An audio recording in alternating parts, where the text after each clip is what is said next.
Good evening, ladies and gentlemen. Thanks for joining us another Saturday for the JSRA Pace Team Series. It is the second phase of the JSRA Pace Team Series, and we're here out at Sebring Raceway, where we're just about to get finished with free practice and head into the qualifying session. And if you're not familiar, this series is designed to push drivers and their teams to the limit, showcasing skill, strategy, and the raw pace of the Audi RS3 here on showing, as you can see, Jaden Harrison piloting and just outplay his last lap before the end of the pre-practice session, and the Hyundai Elantra TCR. My name is Kilvade Roper, and alongside me is your host with the most, Chad Dilla. Good evening, ladies and gentlemen, and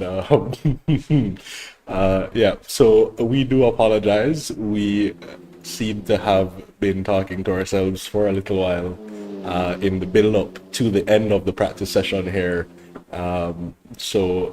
There was a lot of information shared, but only seemed to be shared amongst myself and Kale. However, we are here at the Sebring Raceway, a track that is very familiar to us here at the JSRA, having done a few endurance events around this track, along with other series that we have raced here before.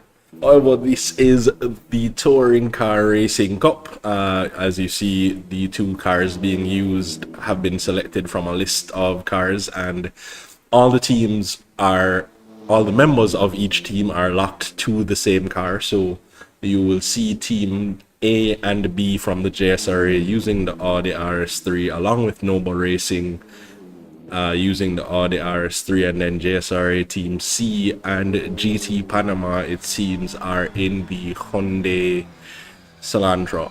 So yeah, lots of action to look forward to. And we see Mark Anthony Eaton sitting at the timing sheet, having done almost 500 laps on the servo. And ladies and gentlemen, despite the fact that you see blistering times at the moment on the timing sheet, these rivals are possibly able to go a second quicker. So whether or not conditions are changeable at the moment, track temperatures are quite high, sitting at 44 degrees centigrade.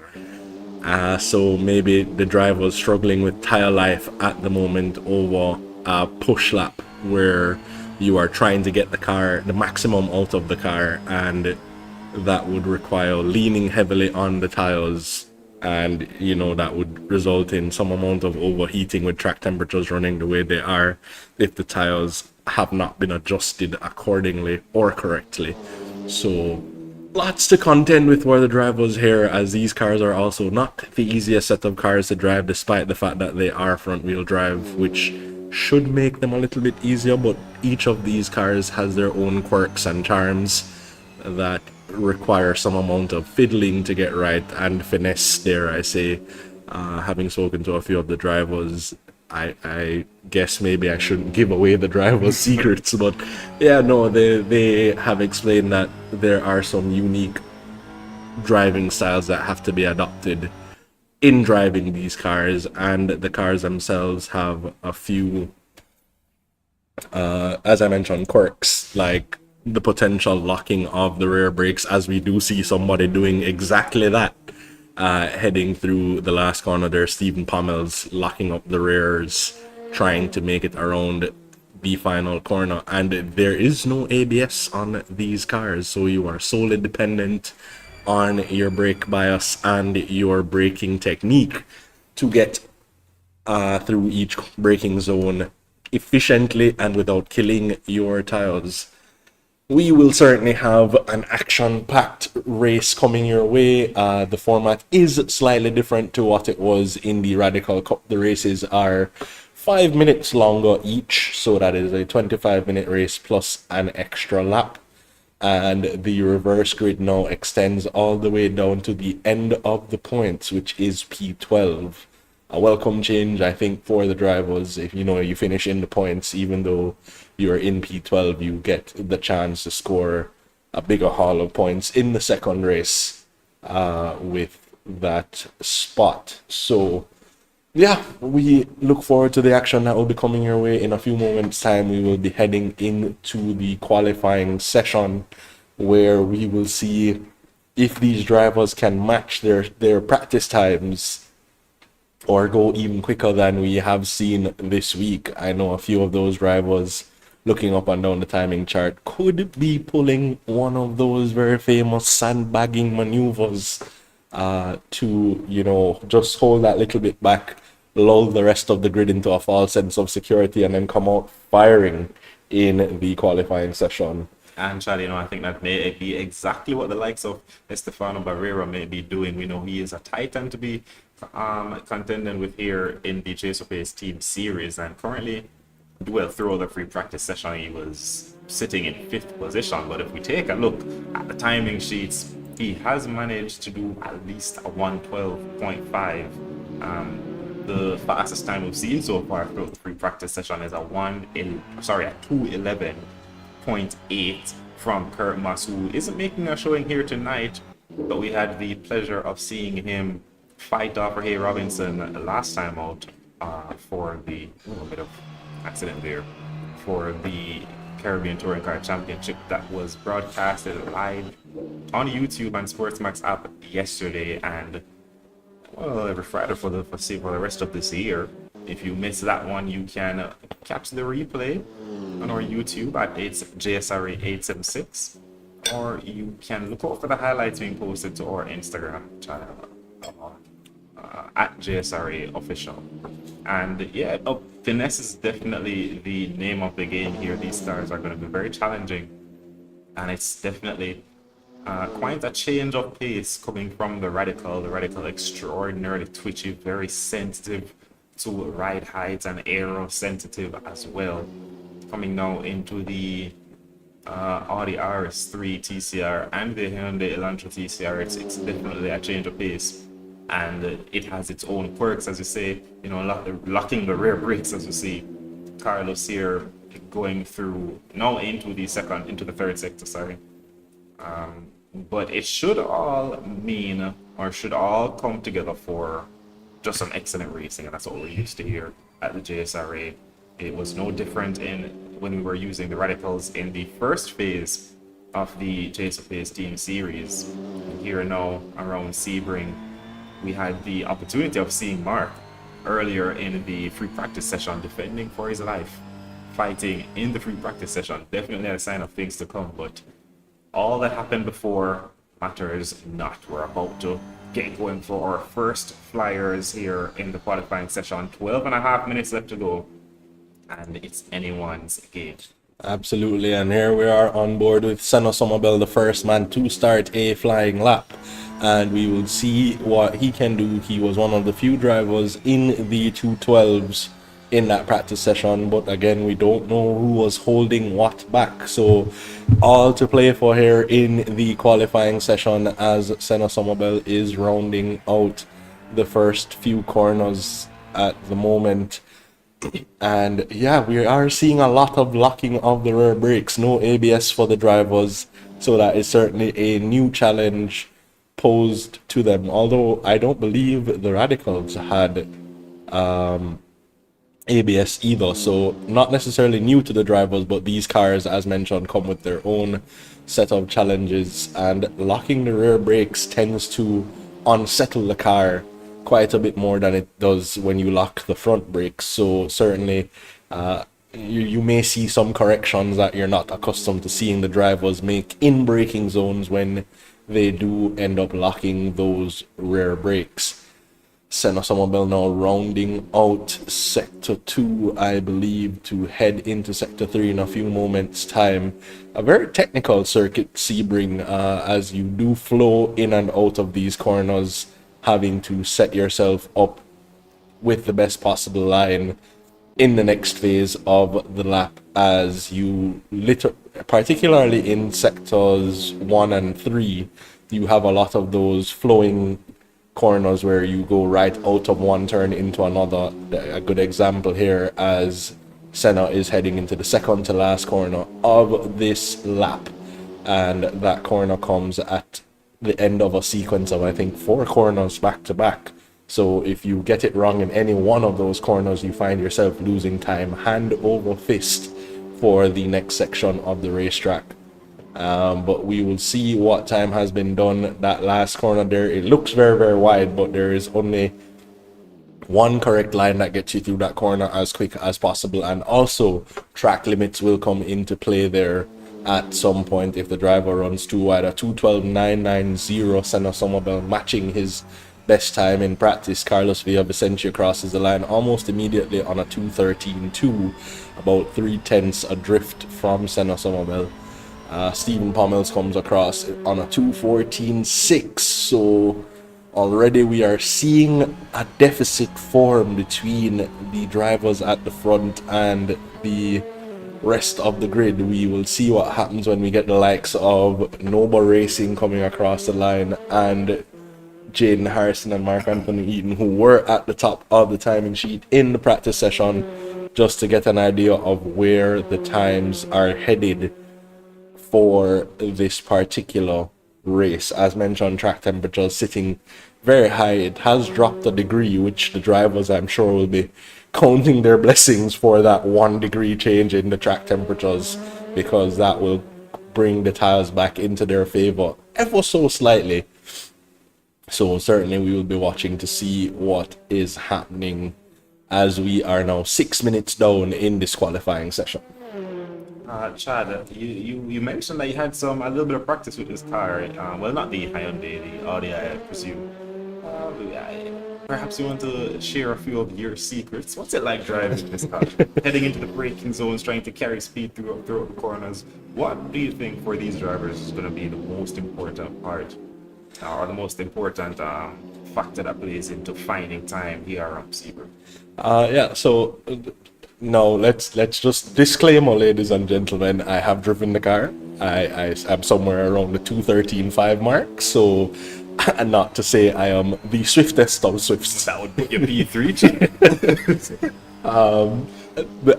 But the point being, yeah, these cars come with, as mentioned, a few quirks.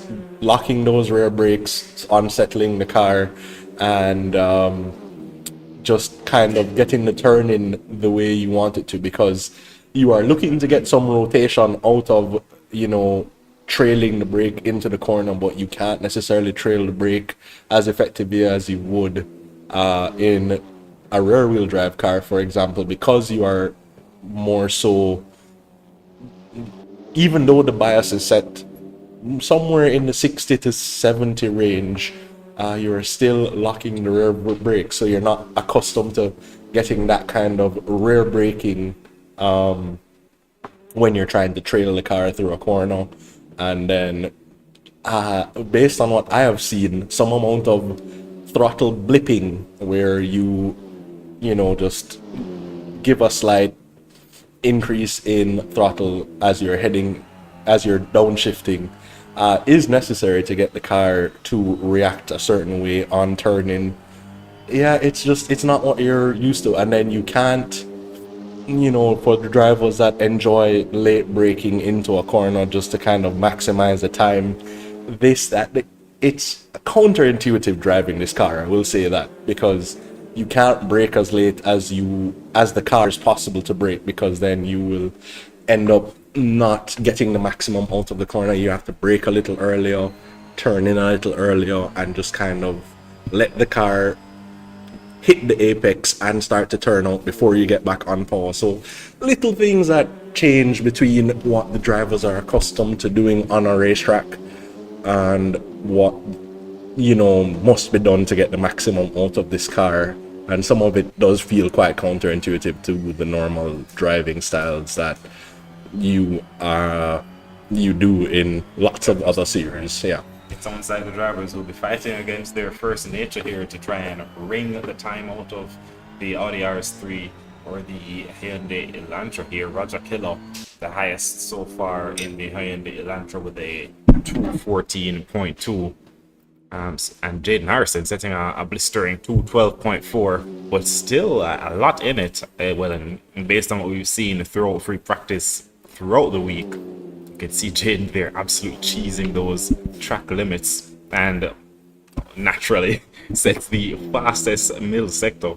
But it's not about going over the curbs. Once you're legal, he's not breaking any rules there. All the drivers throughout the driver briefing would know where exactly they can place their car And, you know, that on top of the practice is what's necessary to gain the knowledge of the track, you know, in relation to the car, how it drives and everything. Put that all together over a 1-2 minute lap, and you know, it can place you on pole, and that's exactly what Harrison has done right now, and that's why he's the man on provisional pole right now. But Estefano Barrera is 1,000th of a second adrift and trying to dethrone Jaden. I called it out before. Estefano was in fifth for free practice. He's definitely removed a few cement bags out of the back of that Audi RS3 and is looking to take that pole position. We don't see Tim Stad anywhere, but perhaps I'm making the same mistake you make, Chad. I'm going to call out Tim and see. I want to see him momentarily just fly up the timing chart. Less than 5 minutes left to go, and a couple of these drivers, well, Cale, Charles, Joshua, Brady, and Tim, haven't put a time down, but it's looking very competitive. The top 5 within about half a second of each other, and I mean, with how wide this track is, there's going to be no shortage of overtakes, jostling for position. It's going to be very action-packed here heading into the start of this race, and I, for one, can't wait to see who's going to make it out at the front after the first 4-5 corners. Absolutely, and as you mentioned, there are more opportunities to overtake than you would normally see. Estefano Barrera, they're sliding through that corner, deciding to abandon that lap, having done a fairly decent first sector. He was only a couple of tenths off. Ooh, that was Carlos. Yeah, and there he goes to the top of the timing sheets, Carlos Villavicencio. We caught him there at the end of the lap. But I am looking for what Mark Anthony Eaton can give us. You earlier said that, the fastest time we had seen was from Kurt Moss. It actually was not. It was from this man, Mark Anthony Eaton, who was about 3 tenths quicker than Kurt Moss in the practice servers. So there's about 1.2 seconds for Mark Anthony Eaton to match his personal best time.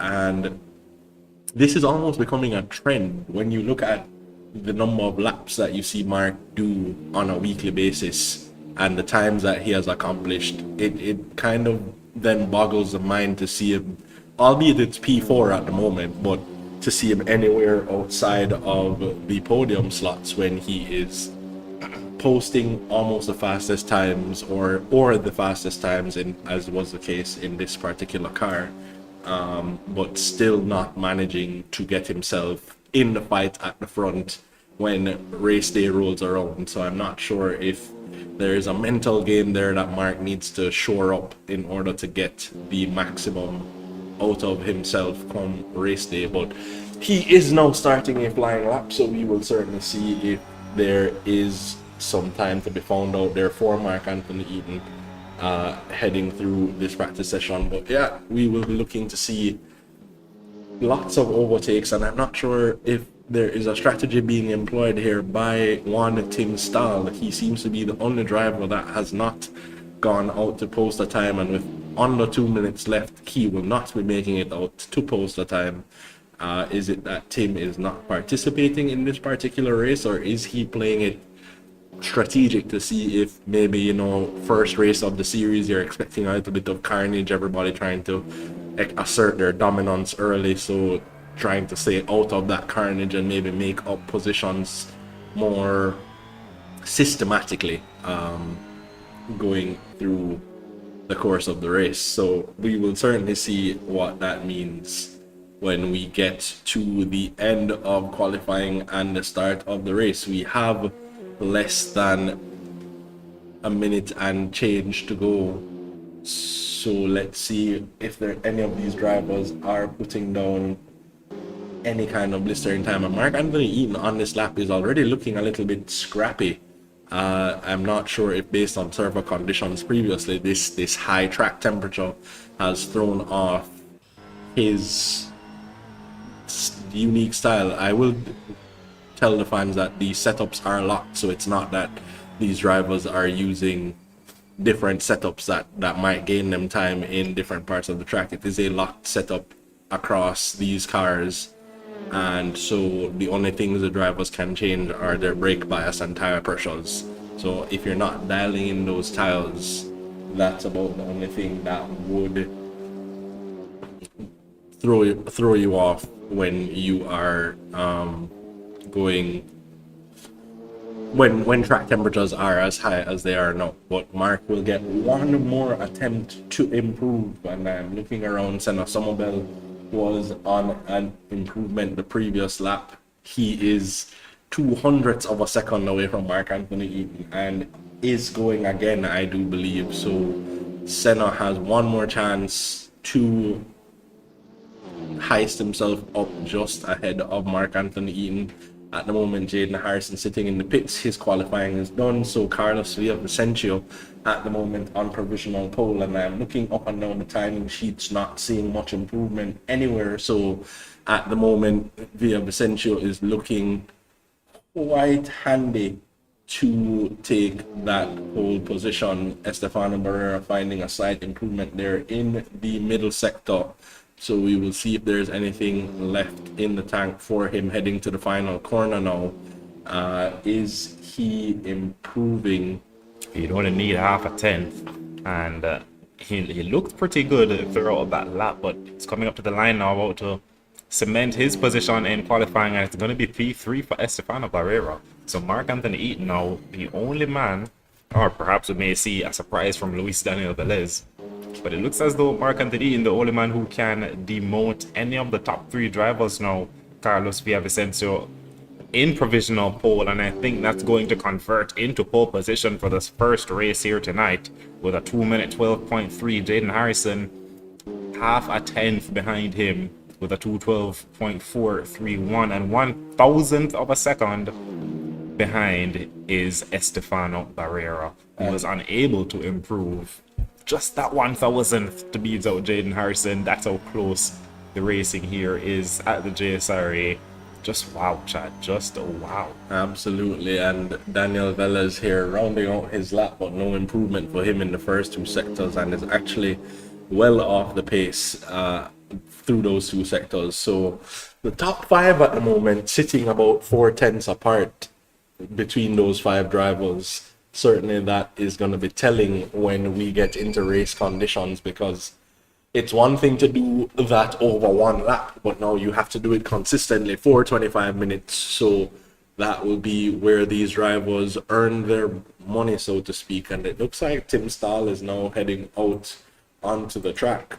Not sure what that's about, if he's just, dialing in the car heading into the race, because he will definitely be starting in P18.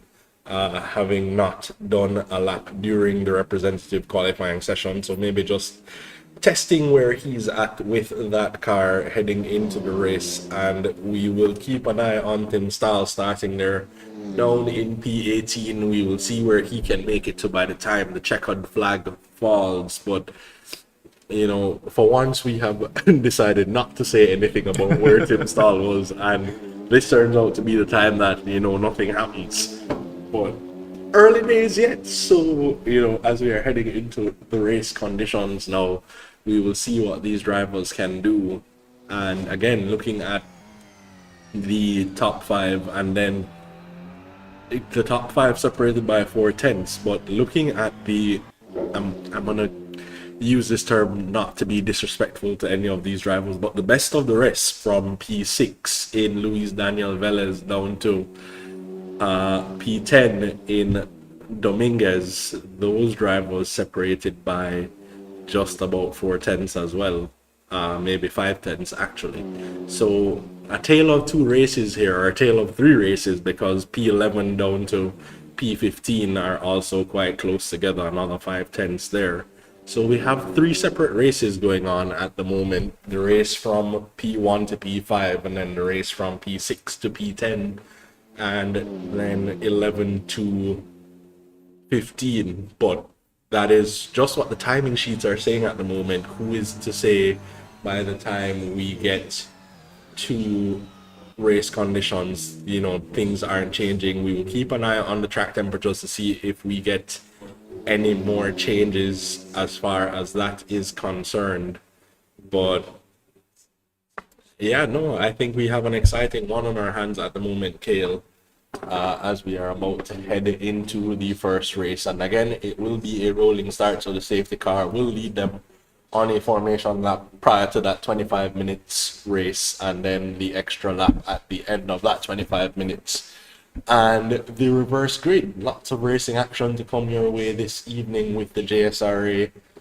Stick with us for the next just about hour to see what these drivers can give us here this afternoon, well, this evening. Yeah, it's it's usually very action packed. And before I go into predictions, chat about who's going to be coming out on top, who is going to be even making out of the first corridor, because that left-hander is no joke. Sebring is extraordinarily bumpy, and with the pole tires at the start. Anyways, before we get there, I just want to well, prepare myself. And your viewers need to prepare yourselves for a series of races held on some of the most iconic and challenging tracks around the world. Each event is structured to test the driver's abilities to adapt and conquer, with a mixture of technical circuits and high-speed layouts, ensuring a diverse racing experience. We can expect some heart-pounding action, as we've come to know and expect love from the drivers here, as well as some fierce competition and unforgettable moments as they navigate the twists, turns, and bumps of each unique venue.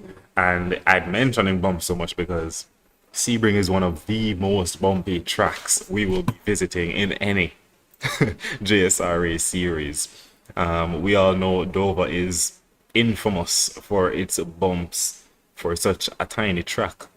Sebring is kilometers long, and there's probably one section of this track that is quote unquote smooth. So going now into predictions, chat, we have Carlos starting in P1, Jaden behind him, and Estefano and Mark Anthony Eaton rounding out the two front rows there.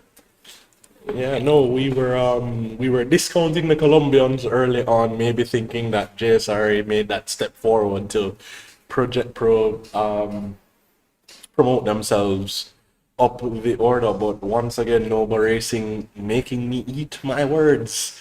So at the moment, it is looking like Nova Racing will have an advantage. I'm looking at Estefano Barrero in P3 at the moment, and the two JSRA cars that are running up there are not of the same team, so it's not even like we can talk team game for the JSRA drivers. We can talk team game for maybe the Nova Racing drivers who are running P1, 3, and 6.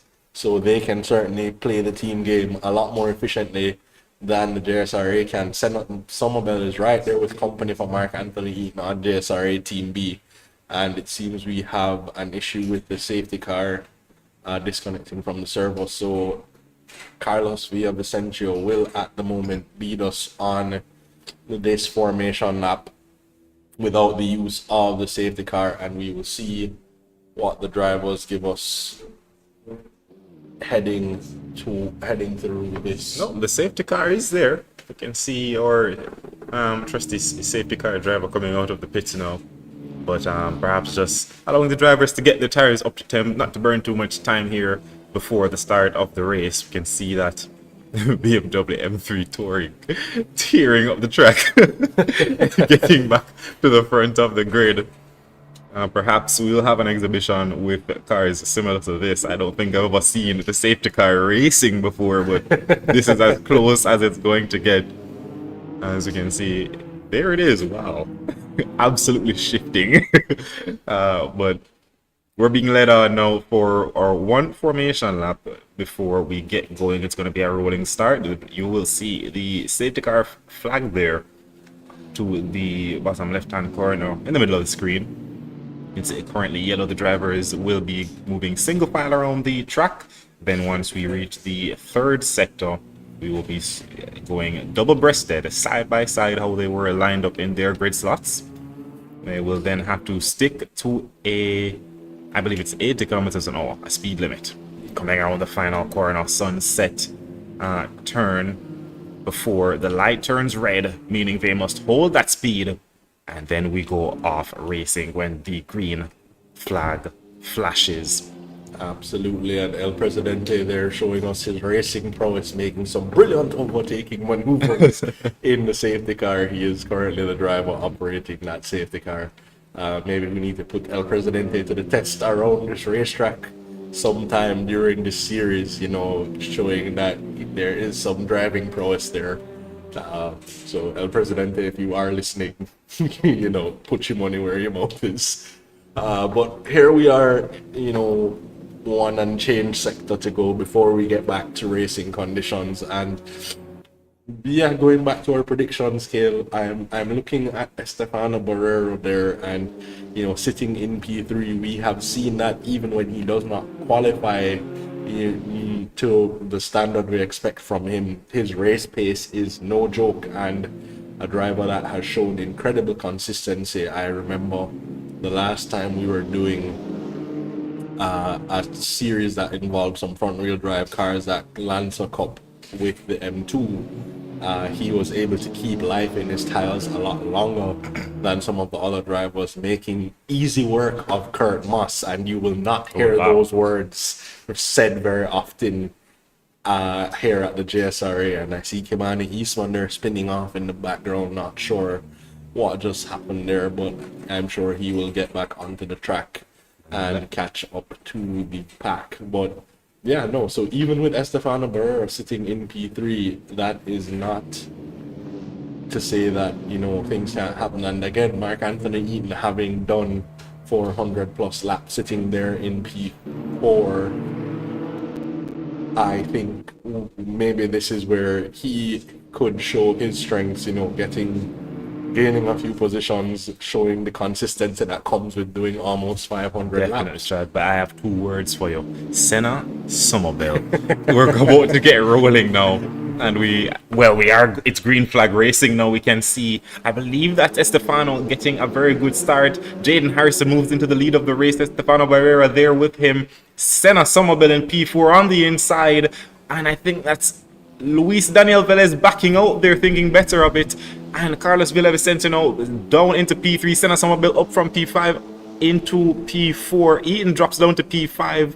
There's movements happening up and down the field, but Jaden Harrison got the jump on all of them and leads us through the first couple of corners. Side by side is Brady and Vince Da Silva, or is that Roger Killer? No, it was Brady and Roger Killer. Roger Killer coming off worse for wear there. Side by side, also going down the straight into the heavy braking zone. It's Carlos Villavicencio on Estefano Barrera. The teammates go head to head, heading down into the heavy braking zone. I see a weaving Hyundai Elantra. Who's going to come out ahead? It looks as though it's going to be Carlos this time around, moving back up into P2, and it spins. No spins coming through the heavy braking zone, and I think the drivers are now just going to be looking for that rhythm, or are they? Here's Estefano looking very racy once again, coming up to the side now, going side by side with his teammate. A little bit of contact, but Robbins racing, and they live to fight another day.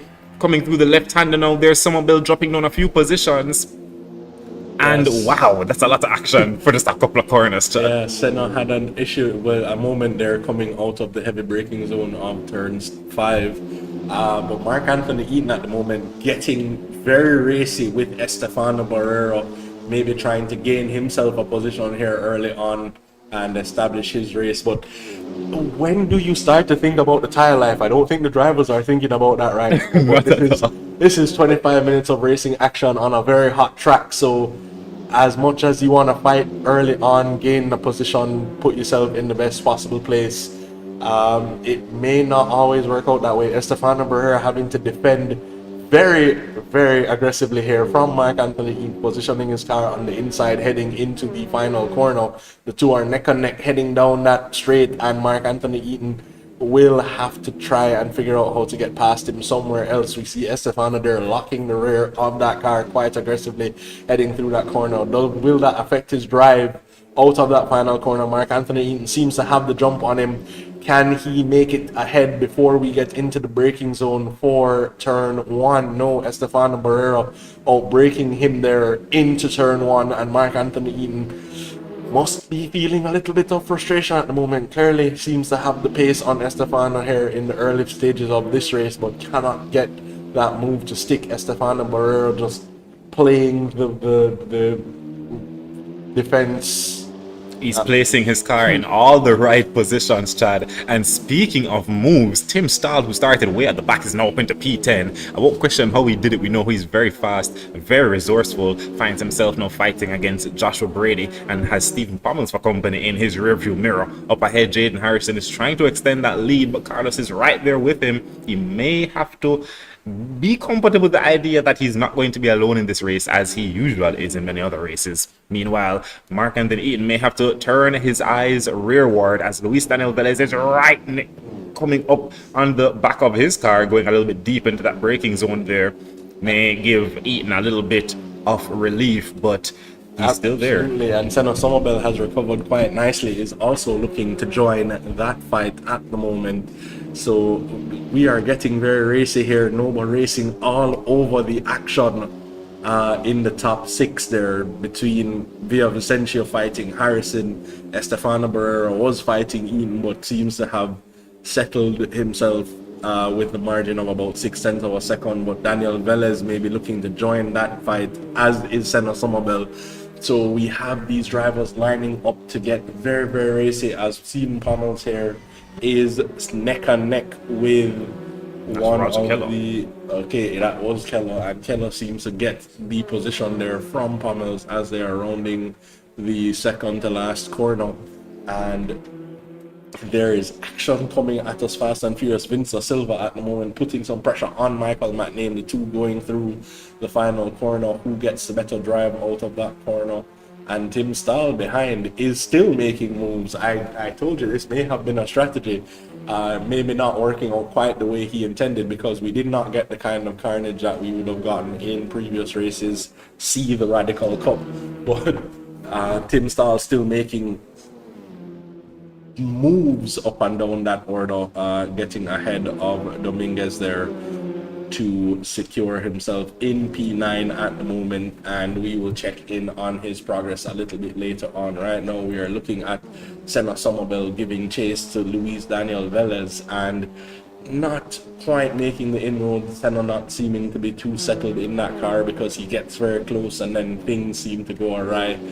Still working on his race craft here in sim racing. We know he can do it in real life, but has some work to do from a sim racing standpoint in terms of knowing when and how to make moves on this particular platform. Going back to Tim Stahl, Chad, it looks as though he may not have had the quali pace, but he definitely has the race pace, making up more than, I think that's what, 8 positions in just 3 laps. That's an excellent drive for Tim thus far. Meanwhile, a quick glance at the top. Jaden Harrison leading every lap of this race thus far. It's only been, we're now currently on our 4th lap, but Carlos has not left him alone. He's gonna have to try to file a restraining order or something, Chad, to get Carlos to get away from him, to give him some space. Anything barring that, I think Carlos is gonna be with him for the entirety of this race, until he gets a chance to overtake. Meanwhile, towards the rear of the grid, we see Michelle Wallace now getting really racy with Roger Keller. It's going to be Audi versus Hyundai. The Michelle piloting the Audi behind. Here's Roger Keller now heading onto the back straight. I can tell Michelle there just had to correct that car a little bit. The rear brakes locking up, but he got a better drive than Roger. Will he go to the outside? No, he dives to the inside. It's going to be heavy braking now heading into the final corner.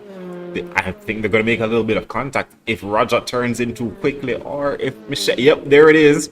And there's Roger going a little bit sideways, but manages to keep it pointed in the right direction, and Michelle just gets the braking wrong, unable to get that car slowed down, and makes contact with the barrier. That's going to be 2 positions lost for Michelle if Lopez is able to get past him. No, it looks like he's just going to lose out on the 1. Unfortunate there for Michelle. That damage is going to cost Michelle a lot in terms of downforce. These cars running heavy splitters at the front and the rear wing and diffuser. So Michelle may be struggling now for pace and will come under attack in a few minutes time from Dominguez. That was a heavy contact there with the wall. Roger Keller just making slight contact into the braking zone, and that would have unsettled the car enough. If you lock the brakes normally here, when the car is already unsettled, it just wants to go back over front, and that is the result of what took place there from Mitchell Wallace, trying not to get too heavy on the brakes, knowing that it would have caused his car to go pirouetting off of the track, and that's how that all unraveled. Michael Charles here in a three-way battle at the moment with Dominguez and Stahl not pulling away the way we're accustomed to seeing him pull away from drivers. As far as Dominguez is concerned, he is still right there up at the front. We're just looking up and down the order. Senna Somerville still less than a second away from Daniel Velez. Mark Anthony Eaton under a second away from Estefano Barrero, but they seem to have settled into their positions. Estefano Barrero maybe not quite having the pace I thought he would have. The gap just now dips under 1 second to Carlos Villavicencio, who has fallen a second away from Jaden Harrison. So Jaden Harrison looking the most comfortable at the moment in this car and is sitting quite comfortably at the top, 1.3 seconds clear of the drivers behind. Michael Charles seeming to have the run here on Dominguez. The gap was closing, but thinking maybe this is where you try and get the better drive out of this, the final corner, get the power down and try to make a run heading into turn one.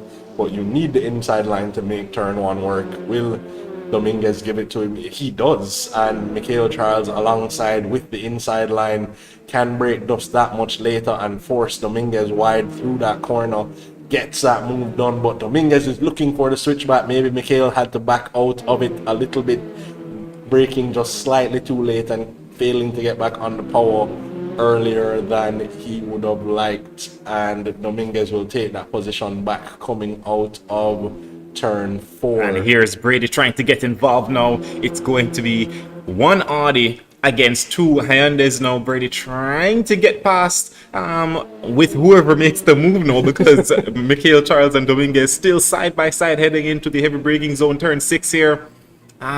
Charles goes a little bit deep, and there's Brady going up the inside of Dominguez. They are now side by side. This is exactly what Michael Charles want.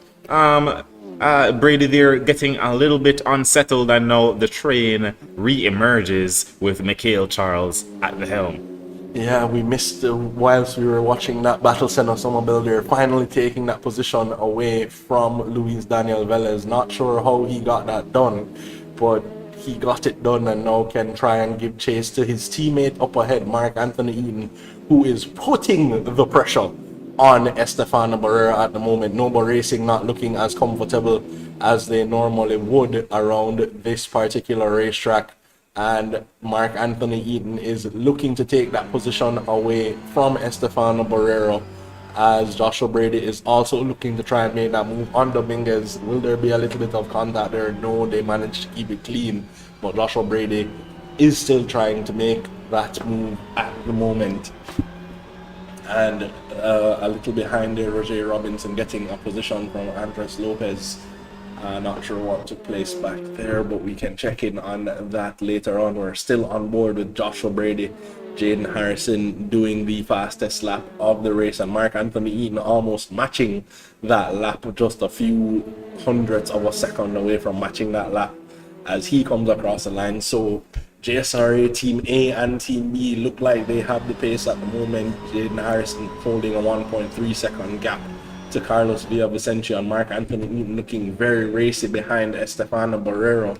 We will check in on that battle soon, but Joshua Brady looking to try and get that move done on Dominguez.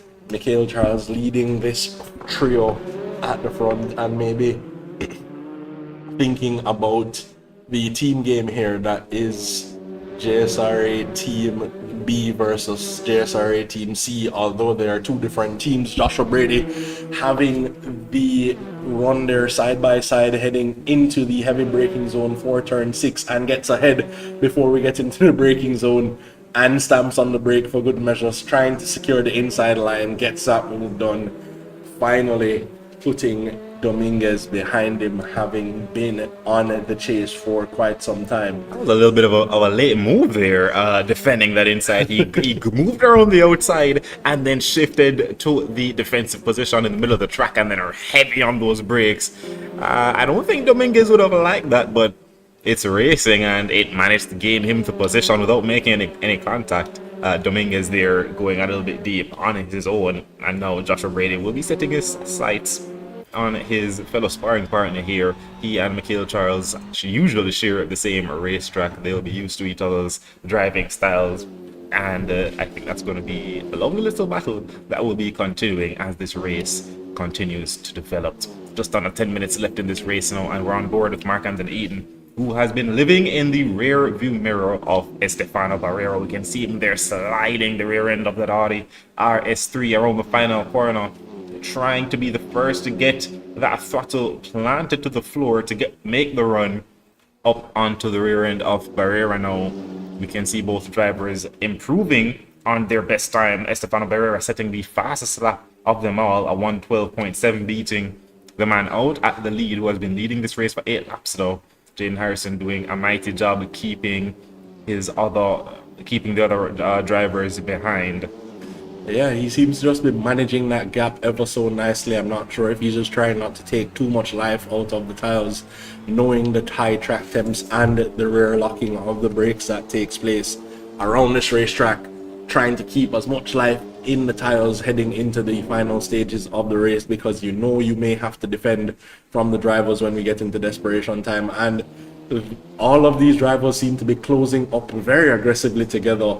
Via Vicentia half a second away from Jaden Harrison, Barrera further 6 tenths back, and Eaton just 4 tenths behind them, and they are all vying for the podium positions at the moment. In what order only time will tell, but at the moment these 4 drivers giving everything to be the one at the top of the timing sheets when we get to the checkered flag. Who will it be at the moment? Jaden Harrison, the man sitting in the driver's seat, figuratively and literally, at the helm of this group and leading the race. But Marc-Anthony Eaton, the man with the most laps done and with the fastest time overall on the servos this week, can he make moves here in the last third of this race with just under 8 minutes to go? He is right on the rear wing of Estefano Barrero, just needs that little bit extra, but Estefano Barrero, defending for his life, now once again moves to the inside to give Marc-Anthony Eaton the long way around that corner, and Mark may be having to think switchback for that move to stick, and is thinking so right this minute. Gets on the power early, has the inside line, gets that move done. That switchback working beautifully there. Marc-Anthony Eaton showing off his racecraft there, outsmarting Estefano Barrero just a little bit, and Via Vicentia does the fastest lap. But Estefano is still there, Chad. He's still there. We saw it with Dominguez and Mikhail Charles, and now it's happening again with Marc-Anthony Eaton and Estefano Barrera. Marc-Anthony on the outside, and I think that may be Estefano back up into that 3rd position. Mark managed to get it done once, and he's going to have to do it again. Estefano not relinquishing that position without a fight, and a fight is exactly what we're seeing here developing between these 2 drivers. Absolutely. Marc-Anthony Eaton, like myself, may have been caught napping there, thinking that the move was done, and that's all she wrote for that. But Estefano Barrera having other ideas, and their battle has now moved them a little bit adrift of the front duo. But Carlos Villavicencio right now is putting the pressure on Jaden Harrison. Can Jaden defend in the same manner as Estefano Barrera is defending from Marc-Anthony Eaton? It does not seem so, as Villavicencio looks to be a little ahead as we come out of the end of Sector 2, and Carlos Villavicencio has the lead, and a little bit of contact was made there, and I think that was somebody will be phoning the steward's office right about now to discuss what happened. But Estefano Barrera now ends up in the lead of this race, coming out of that incident with Jaden Harrison and Carlos Villavicencio. I'm not sure where that error took place, and I think the stewards will have some work to do there. It looked to me, Chad, that Carlos was ahead, and Jaden tried to dive down the inside, or at least position himself to make a move down the inside for that right-hander there, and Carlos maybe moved a little bit too late,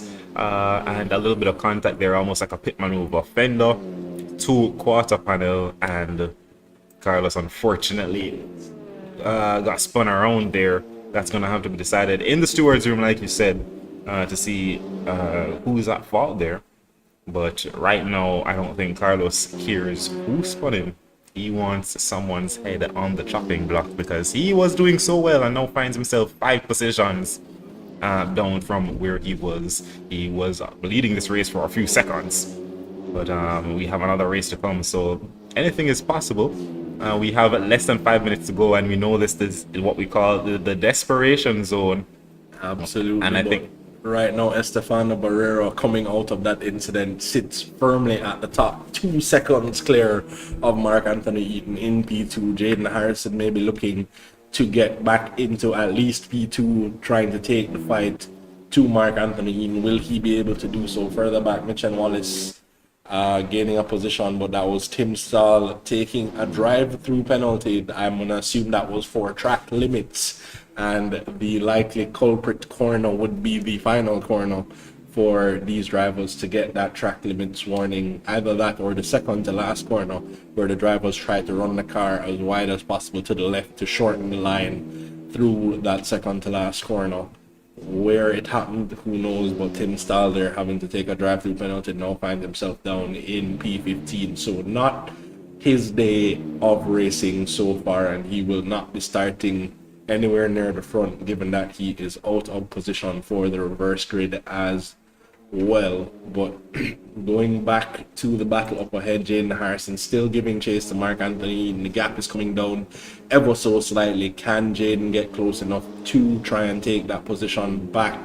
But it may only be as far as P2, as Estefano Barrero comfortably 2 seconds up the road, and with not that much time left, 3 minutes to play, barring catastrophe, Estefano Barrero is sitting comfortable to take the victory in race number 1.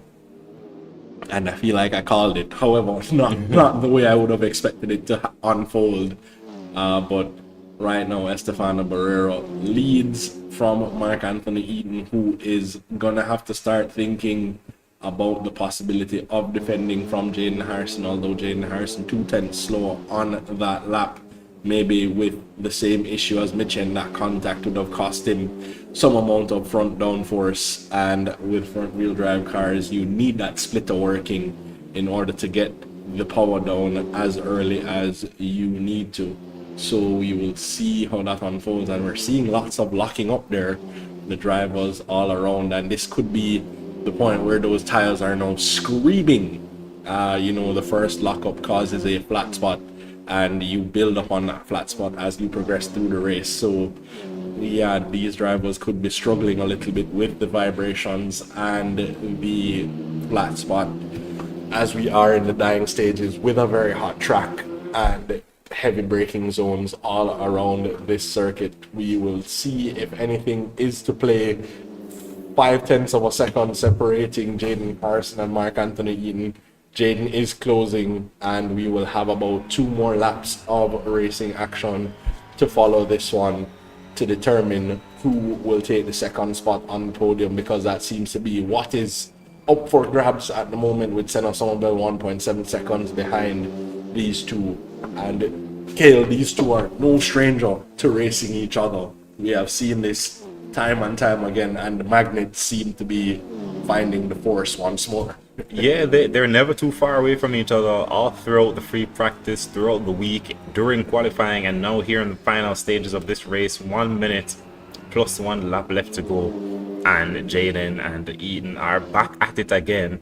We can see a bit of a formula here. Usually heading into the final corner, if you go around the outside, you get the better drive for the start finish straight, and with the switchback, and then the fight continues into the first corner. We can see Jaden there, clean as you like around the outside, but Mark just getting the better traction. Can Jaden make the switchback work? It doesn't seem so, not this time around, but he will still be there heading into the first corner. For a split moment there, I thought there may be a little bit of a team game there between Eaton and Somerville to try and get Somerville back up into it, but I think Eaton has his hands full with Harrison trying to keep that car pointed in the right direction. And with 13 seconds left to go, plus 1 more lap, we will have 1 more lap after this. I think it may be wrapped up for Eaton here, as he is managing to fend off Jaden's attacks as they come. As you said, they are no stranger to each other's tactics. They have been racing and battling on the various tracks for, I think, over a year now. They are very much privy to the secrets that each other holds. So, as we always say, barring catastrophe, this looks like it's going to be our finishing order for the first of 2 25-minute races here tonight around Sebring. Not if Jaden Harrison has anything to say about it, because he did get the better drive out of the second to last corner on the previous lap. Will he be looking to do so again into that braking zone? He is not giving Mark Anthony Eaton an inch at the moment, sticking right with him as they are heading through Sector 2. We are coming towards the end of Sector 2 in a few moments' time, and Sector 3 is where Jaden Harrison seems to be that much quicker than Mark Anthony Eaton, losing a little bit of time there in Sector 2, but the gap is still half a second. He can find himself close enough to make a run at Mark Anthony Eaton as they're rounding the second they're heading towards the second to last corner now, and we will see if Jaden can get the drive down. Again, Mark Anthony Eaton looking to have a bit of a lock up there. I thought he ran a little bit wider than he did, but he seems to have a decent run out of that corner, maybe just trying to tuck the car in that much tighter to get the drive out of that corner, and seems to have it so Jaden will have one more lap to try and attack Mark Anthony Eaton for that P2 spot. And coming out of the final corner, Jaden seems a little bit adrift, not close enough to try and make any kind of move into turn 1. Carlos Villavicencio trying to get a position back, having tumbled down the order to P8, trying to get himself up to P7 ahead of Michael McName, failing to do so out of the final corner, and I don't think he will be close enough to make a move heading down the start-finish straight, as Roger Keller and Joshua Brady picking up their battle that was raging on for a bit. Roger there finding some pace, but in the dying stages of this race. This is the final lap, ladies and gentlemen, and there's still racing taking place all up and down the order. Roger Keller seems to have gotten that move done, and Joshua Brady there late on the brake, trying to make that dive down the inside and getting it a little wrong, loses the car, and by the time he catches the car back, Roger Keller takes that position back. I'm not sure if Joshua Brady thought he could have just been that much later on the brakes and get it done, but these two are still going at it. We are back with the battle for P2. Jaden Harrison trying to hang it around the outside, and the outside became the inside there, and Jaden Harrison takes that position away from Mark Anthony Eaton here in the dying stages of this race, and that looks like all she wrote. Mark Anthony Eaton there falling back a little bit almost immediately from Jaden Harrison. The gap is already a second. I'm not sure what happened there with Mark Anthony Eaton. The move looked clean enough. I'm not sure if I missed something there, but Jaden Harrison gets that move done on the final lap. But the man that I predicted, you know, the man to watch, Mr. Estefano Barrera, it took an incident for him to take the lead of this race, but that is part of racing, and it's maybe not the way I predicted it would have happened, but here he comes across the line, 5 seconds clear of the field. Estefano Barrera for Noble Racing will be the winner of race number 1. Jaden Harrison will come home in P2. Mark Anthony Eaton just behind in P3. Somerville P4. Daniel Velez crosses the line in P5. Vince Da Silva, a good finish there for GT Panama, up there in P6. Carlos Villavicencio did get the move done on Michael McName to come across the line in P7. McName coming just behind him. Mikhail Charles managing to finish in P9, with Dominguez coming across the line for P10.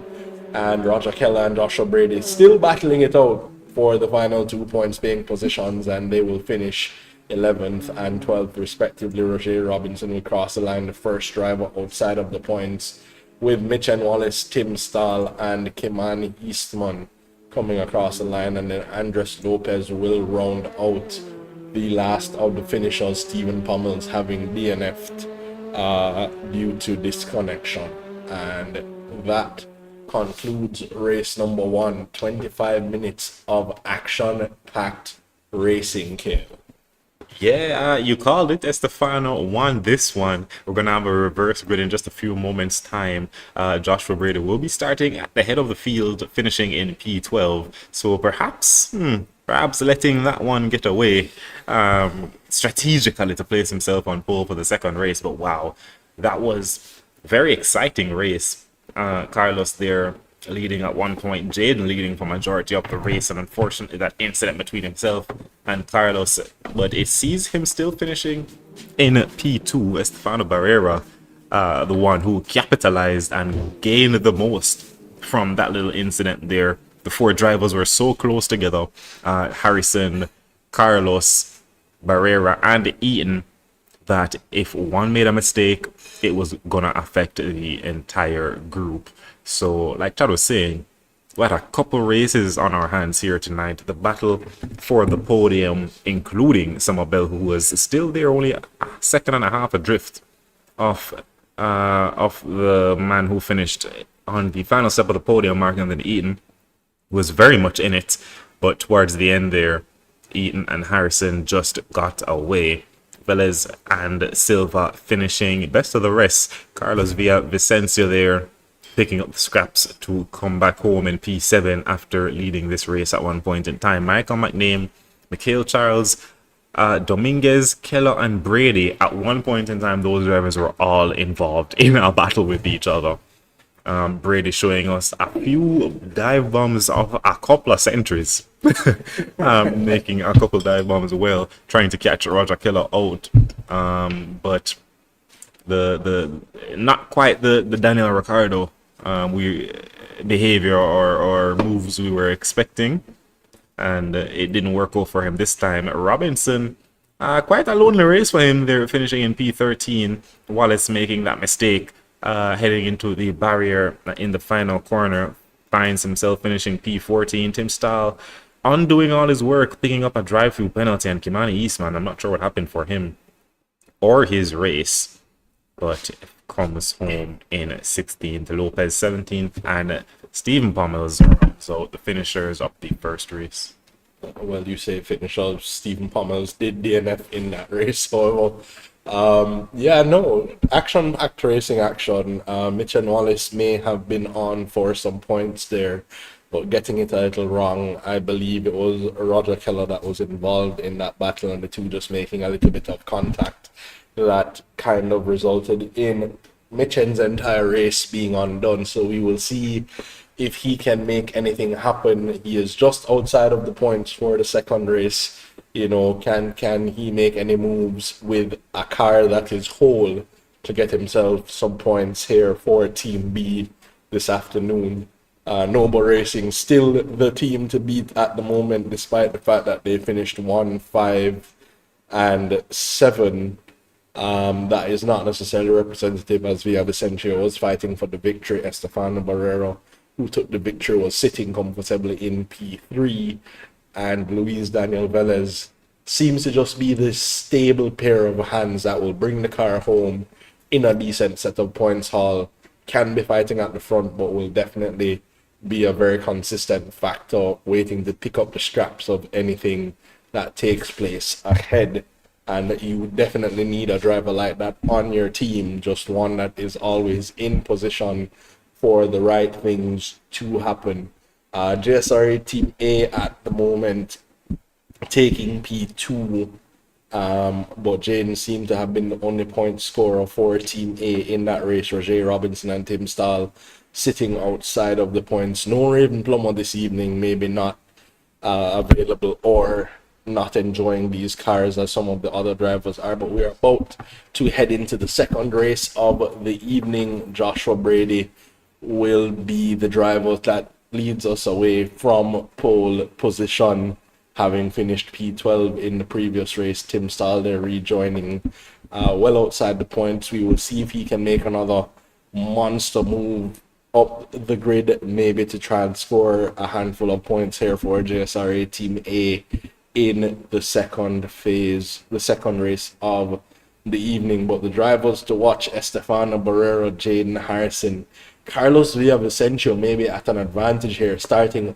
all the way up in P6. If he can make quick work of the 5 drivers ahead of him, Matt Name, Charles, Dominguez, Keller, and Brady, that could see him have the opportunity to drive away whilst the other drivers are trying to fight their way through the order, the likes of Somerville, Eaton, Harrison, and Barrero sitting down there from P9 to P12. But we're about to get lights out for the safety car to take us on the formation lap in the second race of the evening. And we will see Joshua Brady sits in the pits. Not sure what happened there. He should have been the driver leading us away, but getting it a little bit wrong. Not sure what would have taken place to cause Joshua Brady to head into the pits there.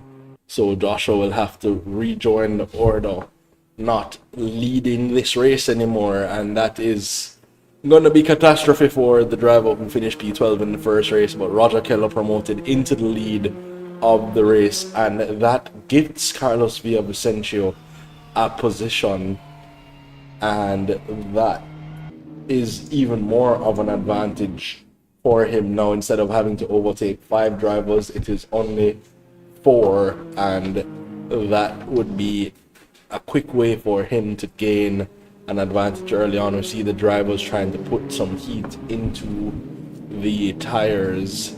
Joshua Brady seems to be coming back to take his pole position there, and makes it back to the front of the order, having come out of the pits after lights out. So still some work to be done there for Vicencio heading into the second race, and some of the drivers ahead of him will not be the easiest of drivers to pass. I'm looking at Mikhail Charles, who finds a way to defend even when he does not have the pace, and the likes of Roger Keller, who never just hands over a position, always fights it to the dying moment. So all of these drivers have some work to do to make their way up the order. Can Tim Stahl find himself back into the points in the second race, maybe to try and make amends to his team for the first race that kind of came undone with the track limit penalty?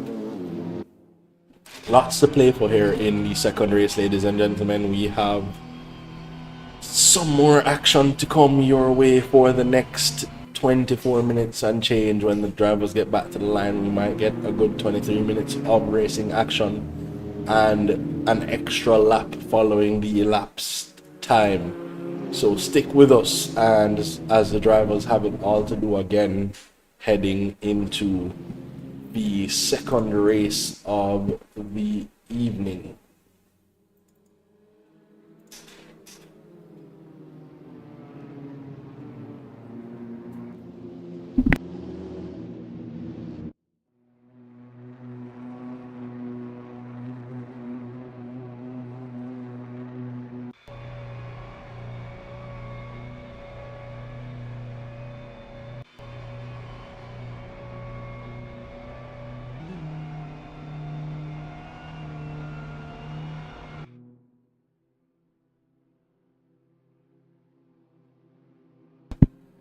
So, ladies and gentlemen, the safety car has pulled away, and, well, Joshua Brady should be the pace car at the moment, but Roger Keller seems to be leading at the moment. However, by the time we go through the final corner, the grid spots should correct themselves, as Joshua is now pulling towards the lead of the race, but Keller does have the inside line for that final corner. However, we are looking for where we get the green flags. The safety car speed limit is up. Drivers have to adhere to 81 kilometers per hour heading down the start-finish straight, and by the time we get the Green flag, here we go. Race is on. Roger Keller leads from Joshua Brady, Dominguez, and already Senna Somerville promoting himself up to P7. And there is some contact there in the background. I am not sure who that was making a little bit of contact there. I see Jaden Harrison tumbling down the order, as is Vince Da Silva, and it seems Jaden would have been one of the drivers involved, and that there's more carnage there happening. This second race looking a lot more scrappy than the first race did. Eaton also tumbling down the order, and that is two of the possible contenders now running way down the order there. Jaden Harrison and Mark Anthony Eaton finds himself well out of position, and the safety car has been called. Jaden Harrison there, having tumbled down the order, almost immediately finds himself back in P10. This is where we need instant replay, ladies and gentlemen, to kind of get an idea of how that all unfolded just like that. So we are under safety car conditions. Roger Keller from Joshua Brady. Dominguez runs in P3. Mikhail Charles in P4. Senna Somerville getting the start of his life up there in P5, gaining 4 positions in just a couple of corners.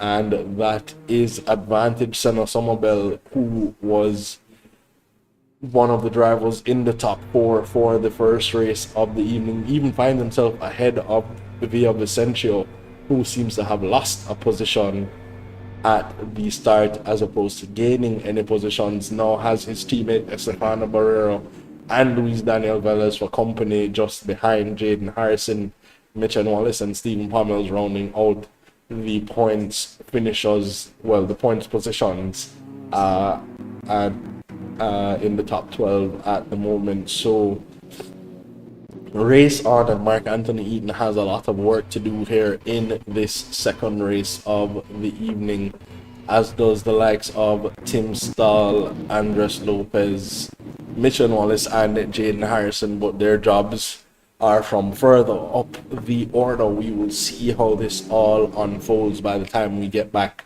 to green flag conditions.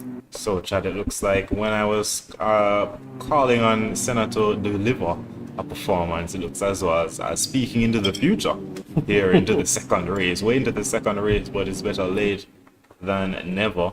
Joshua Brady there losing out the lead of the race to Roger Keller, but both drivers still very much in it and looking to they're sizing up the competition behind them, and I think are definitely getting the heat into those tires. They've been weaving since the safety car has been called. I'm not sure how much more heat they need in those tires with track temperatures at 43 degrees, but they must know what their tire pressures are, what their the little bit that they can change in the setup. It's going to be instrumental in getting the cars ready for racing. Joshua, they're almost losing the car a while ago, but we'll focus on the positives. The positives right now are that we still have a lot of we have all the drivers who started this race still in it after a little bit of carnage in the first lap, but we've come to expect a few sparks flying when you have the likes of Jaden Harrison, Estefano Barrera, and Mark Anthony Eaton starting towards the middle or even sometimes the back of the grid. Such is the nature of the reverse grid. But we're about to go racing in a few moments' time, and Joshua Brady is looking to absolutely dispatch off Roger Keller at the earliest convenience. They're all coming across the line now. A little bit of contact there, and it looks as though we're back to green flag racing. We have a lot of contact there. I think 4 wide at one point in time, but Joshua Brady gets that move done, and Senna Somerville moves up with him up into P2. I think we may have another safety car coming soon, as there are a few drivers spinning off into the distance. Yeah, no, I'm not sure what would have happened there. It looks like Roger Keller getting it a little wrong, and I think the safety car has been called. We see the drivers there coming very aggressively through turns 2 and 3 before getting down to the safety car speed limit, and we have another lap of safety car to go, ladies and gentlemen. But Following that restart, the likes of Mark Anthony Eaton moving himself up into P11, Jaden Harrison up to P7, Senna Somerville getting the jump on the field, and Estefano Barrero right there in P3. So Senna will be checking that rearview mirror, maybe tries to make quick work of Joshua Brady just to put the car between himself and Estefano Barrero on the restart. Luis Daniel Velez running there in P5, Michael McName in P6, and Jaden Harrison gaining 3 positions on the restart as well. It is a chopping and changing order every time a safety car is called, ladies and gentlemen. The big loser out of all of that, Roger Keller, now going from first to last in the span of 2 corners. Not sure what would have taken place there for Roger Keller, but as the field is bunching up at the moment, as the drivers are rounding out sector 1, Joshua Brady is still trying to keep those tires in the operating window, knowing that he has the swiftest of the swift behind him, waiting to pounce on the restart, making sure that tires are up to the task at hand. And this race is looking a lot more scrappy than the first race, Cale. The first race seemed to have gone off without a hitch, but the drivers maybe trying to get a little too aggressive in regaining the positions that they would have finished the first race in. Yeah, and I mean, we've been racing for, well, I don't think we've been racing for 1 full lap as yet, and we already see Estefano Barrera, Senna Somerville rather, making their way back up onto the podium spots already. Joshua Brady definitely has his work cut out for him. He may not have the raw pace of those behind him, but he definitely knows how to race, and we're going to have to see him pull all the stops out now to try and keep these 2 drivers behind, hopefully force them to fight with each other. You know, Senna Somerville is a tighten up defense as well, so he may be the rear gunner that Joshua needs to keep himself in the fight for the victory here in the second race.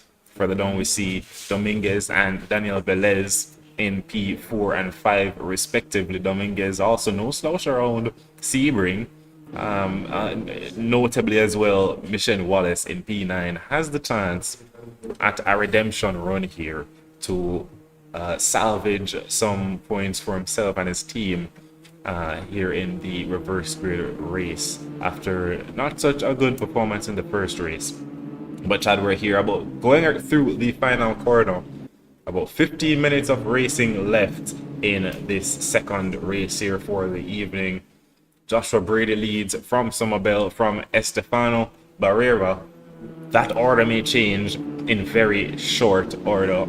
Order 210. That order may change very shortly as we're about to go back to green flag racing. We can see the drivers checking up, but that's Joshua with an excellent jump. He gets the jump he needed. He gets that restart perfectly and is extending that gap already. Here's Barrera on the rear wing of Somerville now.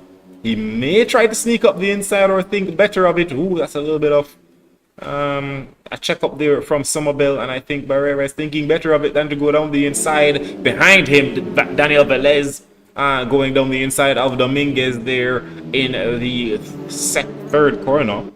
But everyone gets away cleanly, it seems, apart from Nikhil Charles. And Mark Anthony Eaton also lost a few positions there on the restart. Mitchell Wallace was in P9, now finds himself down in P10. And J. Robinson getting a position there from Tim Stahl, and that is a little bit of contact from Somerville and Barrera, which invites Dominguez back into the fray. Senna Somerville there coming back on track in P2, and contact between Dominguez and Somerville. Dominguez goes tumbling down the order, and the fight is on here, ladies and gentlemen. Senna Somerville trying to close the door there on Estefano Barrera, gets it wrong, and here come the Sharks, so to speak, trying to sneak a position. Jaden Harrison now finds himself in P2, and that worked perfectly for Joshua Brady, who runs 6 seconds ahead of the field in P1, and I think a safety car has been called once again. So Joshua Brady will have it all to do once more as we see Mark Anthony Eaton there pulling off, maybe not realizing that the safety car was called, rejoins in P11, or trying to put himself back into the position that he was in when the safety car was called. But yeah, no, this has been a race so far. Senna Snowbell there maybe doing a bit too much on that restart, trying to keep Barrera at bay, looking to close the door there at the point where Estefano Barrera already had a foot in the door, so you can't close the door when he's already 1 foot in. And the stewards for sure will be taking a look at how that all unfolded. To be fair though, Chad, it takes two to tango, and the damage is not just the Somerville's car. If we look on all these cars, you can see a little bit of crumpling in the bodywork. So as you rightfully say, it's going to go down to the stewards, but Joshua Brady, that's exactly what he needed in the space of about 5 corners, gained 6 seconds, or rather, well, almost 6 seconds gap to Jaden Harrison behind. Harrison now finds himself in the prime position to take the win here from Joshua Brady, but with Barrera behind him, it might not be such an easy task. Joshua managed to do it twice before. Can he do it a third time? We'll have another restart to this race as we're heading into the final corner under the virtual safety car. Joshua Brady has gotten an excellent restart. Let's see if he can do it again. Well, Jaden Harrison not looking to give him the same kind of quarter that Senna Somerville did, sticking very close behind Joshua Brady, and Estefano Barrera sticking right with Jaden Harrison. The drivers behind. Michael McName finds himself in a very good position at the moment, sitting in P4, Luis Daniel Velez in P5, and Mark Anthony Eaton, having a very up and down race at the moment, sits in P6. Senna Somerville seems to have gone a little early there in trying to get the jump on the restart, but Jaden Harrison getting it a little bit wrong out of turn 1, maybe not having the right amount of heat in the tires, and that invites Estefano Barrera to attack. Estefano on the outside, Jaden on the inside, and Jaden will maintain that P2, but the fighting already benefiting Joshua Brady, who is off 1.4 seconds up the road as those two battle it out. Estefano Barrera right in the wheel tracks of Jaden Harrison. Michael McName behind, coming on the threat from Luis Daniel Velez, who is right there waiting to make the move and moves to the outside. Can he get that move done? Jaden Harrison holding Estefano Barrera up in the braking zone there, trying to defend as best he can, and this is still playing to Joshua Brady's advantage. Joshua Brady 1.8 seconds up the road and is sitting in prime position here on both restarts, getting it absolutely right, and we're on board with the battle for P4 there. Michael McName, Mark Anthony Eaton, and Luis Daniel Velez. Daniel Velez losing out to Eaton there in that fight, and there's a little bit of contact there from behind. Not sure who that was. Those that Senna Somerville making contact once again, and invites Tim Stahl to get in on the action, and Tim is right there in, pulling alongside Daniel Velez there out of the he was out of track limits almost, Chad. He took to the grass. He was out, well, he was on the grass there trying to keep himself in the fight, and it seems to be working for him as he gains a position on Somerville. Somerville putting up a heck of a fight, but Tim Stahl is a very hardy driver, very hardy racer, and manages to move up into P7. Mark Anthony Eaton, Daniel Velez, and Senna Somerville went 3 wide into turn 7, I believe it was. I can't believe that actually happened, and they managed to come through that with no one spinning or any contact of direct consequence. But up ahead, that gap between Joshua Brady and Jaden Harrison is coming down, as Brady does set the fastest lap at 217.3, but Harrison still right there with him. Barrera also with Harrison, so it's going to be a 3-way fight for the win in this race here. Somerville less than a 10th behind Tim Stahl here now. Goes to the outside, he knows the outside, turns to the inside after going through the left-hander. He may be trying to play this one with a little bit of cunning here, but Tim there positioning his car exactly where it needs to be and holds on to that P7, all the while Luis Daniel Velez is slightly extending that gap, but Mark Anthony Eaton is getting very close to the back of Michael McName now, heading into the heavy braking zone, Eaton on the inside, clean as you like, heavy on the brakes, deep into the turn 6 there, and gets that move done. Behind him, Velez is trying to make something happen as well, as Carlos Villavicencio moves up a position now into P7. So Tim Starr there making quite a mistake. And Jaden Harrison finally dispatches of Joshua Brady there, followed through by Estefano Barrero.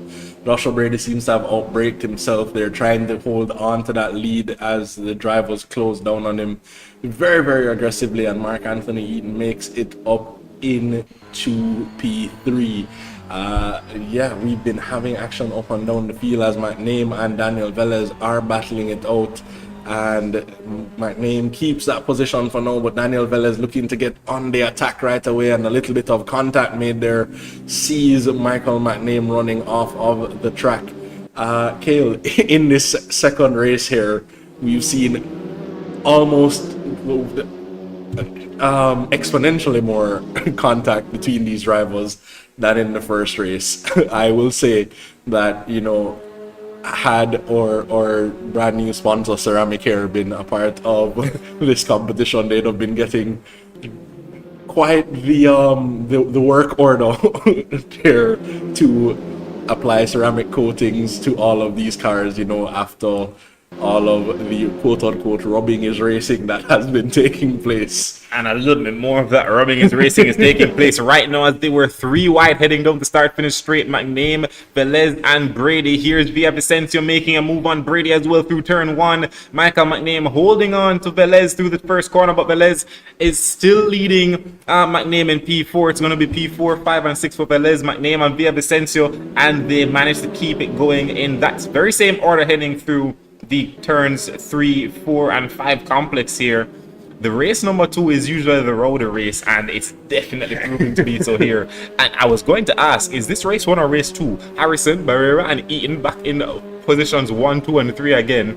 It's these guys love these guys definitely can't leave each other alone, it seems, and they like to do their battling at the front of the pack. Jaden Harrison leading now from Barrera and Eaton, but the action is not at the front right now. The action is well just behind the leaders, P4, 5, and 6, down to 7 as well, battling here for the best of the rest title. P4 here is Joshua Brady, very late on the brakes. Again, a little bit more contact there behind between Somerville and that looked like Robinson. So there's a lot of contact going on here, Chad. I'm not sure if the drivers are just, I don't know, they should probably, they're taking the gloves off, yes, but I don't know, man. They should probably leave one on. No, I will say that it seems the common denominator is usually one Senna Somerville maybe trying to be a little bit too aggressive to regain the positions he would have lost there in the early stages of this race, maybe thinking that he has to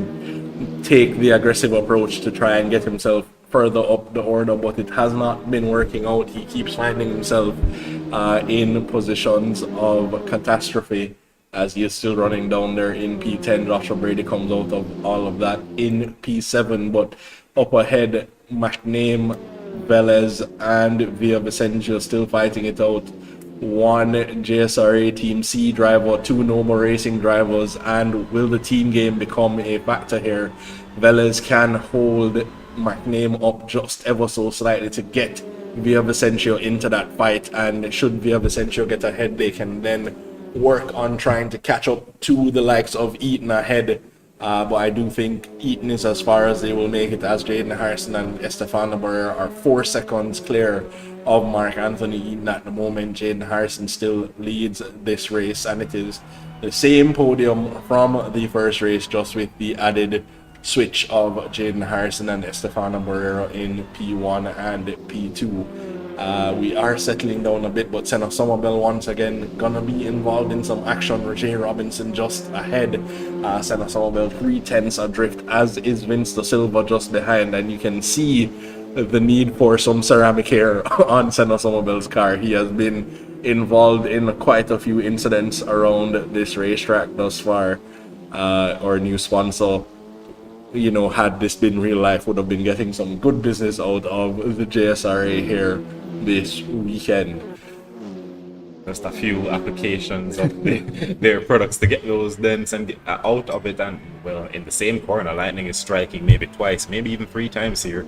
So they're making some contact into turn 8, I believe it was 8 or 9. But absolutely, these cars looking a little bit rough, a little bit worse for wear coming towards the end of this race. Just under 3 minutes left. They'll definitely be needing some love from Ceramic here, but that should be no problem at all. Here's Senna trying to hold off Vincent da Silva heading into the final complex of corners before the back straight. Da Silva in the Hyundai Elantra and Somerville, of course, in the Jamaican themed Audi RS3. There's a driver going off, managing to keep his foot in it. I think that may have been Roger Robinson, who gets passed by Michelle Wallace. But speaking of passes, here is Vincent da Silva trying to size up Somerville heading through the final corner. Somerville gets a nice drive and manages to open up that gap, and he's gonna hang on to that P9 for another couple of corners. Let's see what Vincent can do to bring the fight back to him. Yeah, all in all, Roger Robinson there making some contact in the final corner, finds himself tumbling down the order. We have one DNF in Dominguez so far. Not sure if we'll be having another there in Roger Robinson.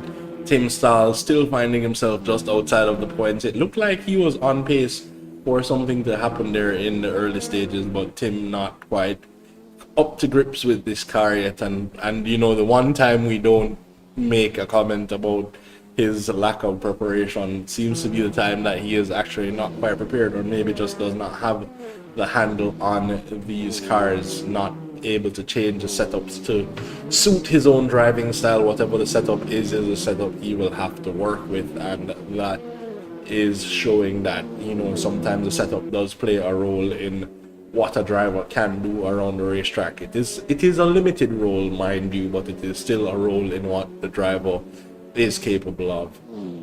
Via Vicencio now right with Michael McName. I'm surprised Carlos has not dispatched of McName before now, and it does not look like the team game is being played, as Daniel Velez is 2 seconds up the road, so not quite holding up McName for Carlos Villavicencio. But Villavicencio should have the outright pace to take the fight to Michael McName. It just has not yet happened. McName seems to be defending that move quite nicely, I think, but we will see how much longer he can keep the Colombian at bay as we are heading into desperation hour. There we go. We are well into it. Seems as though this entire race has been the desperation hour. We've been seeing a lot of desperate moves, if I do say so myself. But here is Carlos on Michael McName trying to make this move stick. Drifts a little bit wide, may invite Joshua Brady into this battle here. A little bit of contact between Carlos and McName, and this is exactly what Joshua Brady needs. He gets a better run than I believe both of those drivers. Trying to size them up now for a move heading into the first corner. And I think Villavicencio just disconnected.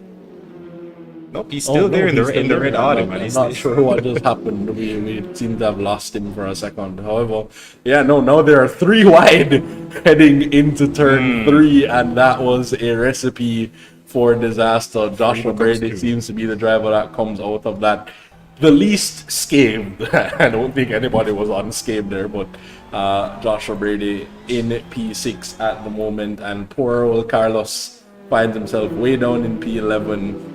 Vince Silva seems to have finally gotten that move done on Senna Somerville, but if we know who Senna Somerville is, he will not be taking that lying down, and he is going to try to dive up the inside.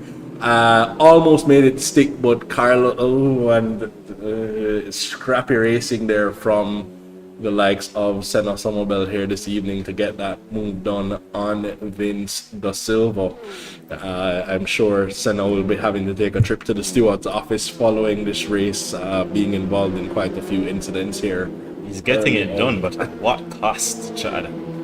That's a few too many incidents, I think, for just two races. But and there he is going a little bit deep there in re-inviting Vincent into this race. Vincent may know now that he needs to reciprocate and get those elbows out a little bit their fender to quarter, which is always a recipe for catastrophe. But if Vincent wants to regain this position, he's fighting for P8 and currently is in P8 as Senna goes a little bit wide. He just ushers him off the racetrack essentially. And Vincent, a little bit tired of playing these games with Senna, now finds himself back up into P8. Not sure if that was, I wouldn't quite call it clean as you like, but I don't think Vincent right now cares who likes that move. He made it and he is... Sorry, Kale. As we've been watching that battle, the race has concluded for the leaders. Jaden Harrison will cross the line to take the victory from Estefano Barrera, who comes across in P2. Mark Anthony Eaton, P3. Luis Daniel Velas will come home in P4. Mark Name takes P5. Mikhail Charles, Joshua Brady, Vince Da Silva, Mitch and Wallace, and Senna Somerville all come across the line in short order. They were involved in some intense battling for the duration of this race. Roger Keller and Carlos Villavicencio rounding out the point scorers. Villavicencio having a rough second race here, getting involved in a few tangos too many, and may have found himself not quite where he should be in the order, but the podium remains the exact same, well, with one adjustment from the first race. Jaden Harrison taking the victory here in the second race, with Estefano Barrera finishing just behind. So those two swapped positions from race 1 to race 2, but the podium consists of the same three drivers nonetheless. Mark Anthony Eaton, Jaden Harrison, and Estefano Barrera, the three podium finishers in both events here this afternoon. Those three drivers showing themselves to be a cut above their competition here this evening, showing that they did have the mastery of Sebring that their competitors may not have had, and just managing to keep their nose clean in the second race. Notably, Jaden Harrison, who normally finds himself involved in some of these tangos, just maybe used his head a little bit there to keep out of the trouble of those drivers around him in the early stages of the race, and managing to secure the victory here in the second race. That was tiring. It's so much so that we didn't even realize when time elapsed. Scale, it was just so aggressive, so much action that you could not even tell where you were in the race. We did not even notice that we had gotten that far into the race between the safety cars and all of the action unfolding on the track. So this series is delivering what we expected it to. Lots of close, hard racing, sometimes too hard, dare I say, but the drivers doing their best as we see the top three taking their spot in Parc Ferme there. Harrison, Barrera, and Eaton, the three drivers on the podium both times this evening, and that is telling of what the drivers can deliver, and we will see if that becomes a trend here in the TCR Cup, with these touring cars proving to test the drivers on more fronts than just one. You have to know how to drive the car. You no longer have the advantage of building a setup that gives you just that slight edge over your competition in terms of your setup being just a little bit better. It comes down to the drivers in this particular club. As the setups are not really up for debate, the drivers all using the same setups in the car.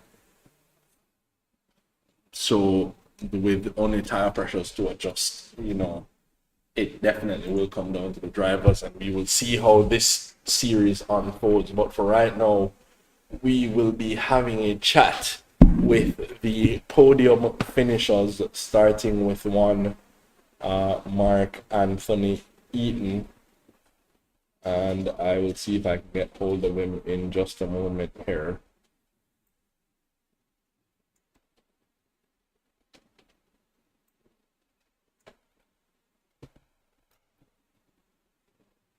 Mark, are you with me? Well, congratulations there, sir. P3 both races and showing some promise here in the TCR Cup. How are you feeling?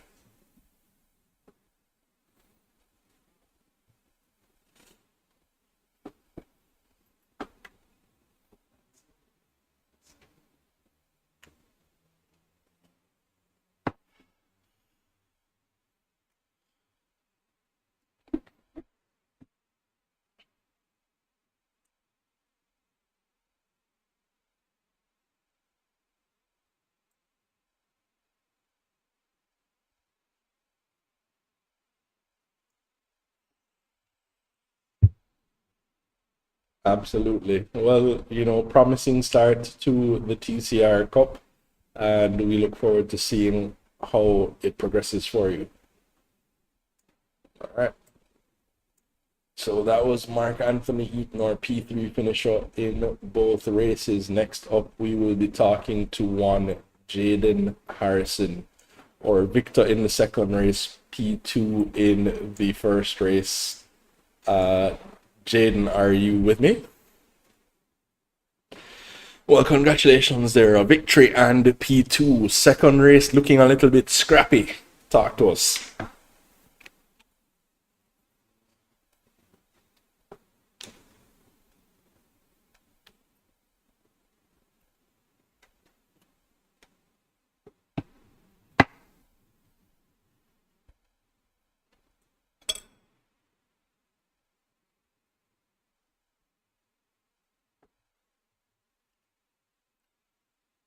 Absolutely. And in the first race there, you're involved in a little bit of a tango with Via Vicencio in the dying stages, fighting for the lead.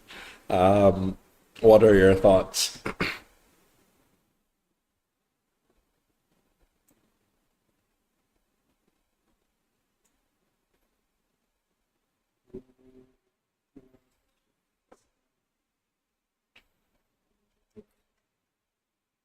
Absolutely. Well, a good haul of points for you coming out of this race. So congratulations again, and good luck going forward. All right, that was Jaden Harrison looking now to talk to our race one Victor and the man who finished in P2 for the second race, Estefano Barrero. Let's see if I can get him with me here. Estefano, can you hear me? Well, congratulations, their victory in the first race and P2 in the second race. How are you feeling?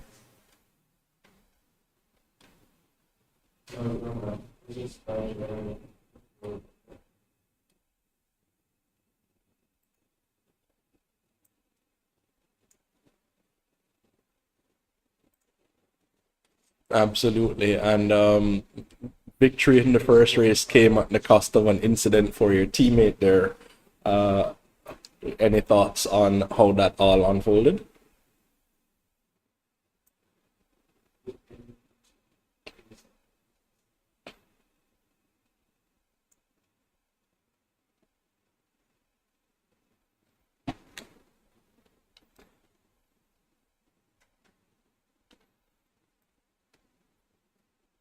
Absolutely, and still looking strong in the championship here. Your team had drivers finishing just off the podium. I think you may have still taken a good haul of points over the competition. So Noble Racing still liking their chances here in the second cup of the season.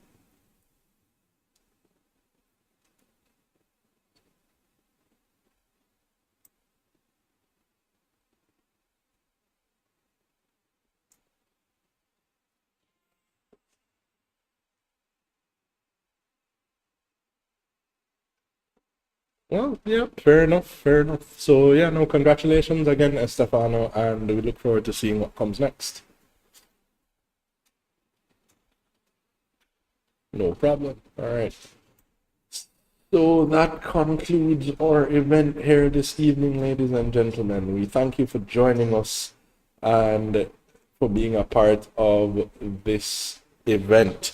If you do like the action and want to see what else we have going on over here at the JSRA, be sure to check out our social medias. They are posted on screen, and we will take the final thoughts from Mr. Kelvin Roper.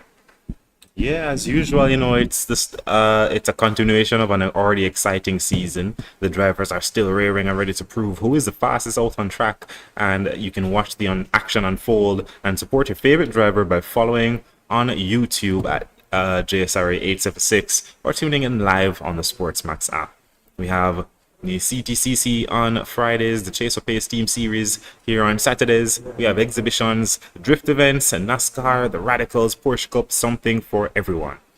If you would like to get on track and join the ranks of the best sim racers in the Caribbean, feel free to message on Instagram at JSRA Official to get started with registration. Become a member today to get ultimate access to a growing community and resources to take your skills to the next level. Now, quickly, Chad, your driver of the day. I'm gonna have to give that. It's a little bit of a toss-up. Jaden Harrison and Estefano Barrera taking a victory each, and just maneuvering all of the chaos around them. I would say that either one of them could get my vote for driver of the day. Maybe Estefano Barrera, because he had cleaner events in both instances. But we will always take the fan vote in the poll on our social media more so than my washed opinion might be. But we also would like to shout out the chat. You guys have been very active all evening. We appreciate both the viewing and the participation. So we did not have a chance throughout all of the action to address a lot of your comments, but we do thank you for your participation, and we hope that you continue to join us here each and every Saturday for our events and the continued action-packed racing that we hope to deliver. But that about concludes our event here this evening, ladies and gentlemen. We thank you for joining us. I have been Chad Dillon. I have been Kelvin Roper. Ladies and gentlemen, good night. Thank you and good evening. Coming up to Yeah, man, so there is a round. outside. Oh yeah. He's trying to switch a room. Yeah. You came and failed the test, you met the best, expected chess, but got monopoly. I came and bought you out, I knocked you out, I cropped you out with no apologies. I am the hope, the heart, the fate, the spark, the one who will fulfill the prophecy. I just been counting, never lounging, climbing up mountains, bouncing back. Step in the ring, about to step back. They'll learn hot when I get on the track. I like it louder than most, watching all these sheep just bow down to the goat. If I can't decide, I'ma probably get both. We didn't celebrate, but right now I'm a toast, resurrected. Here is Eastman going side by side with Jaden Harrison. Jaden Harrison took him on the inside, but Eastman says no and closes the door. But here he is now about to lose 2 positions heading into the penultimate corner. Now coming through the final corner, can Moss get past Eastman as well?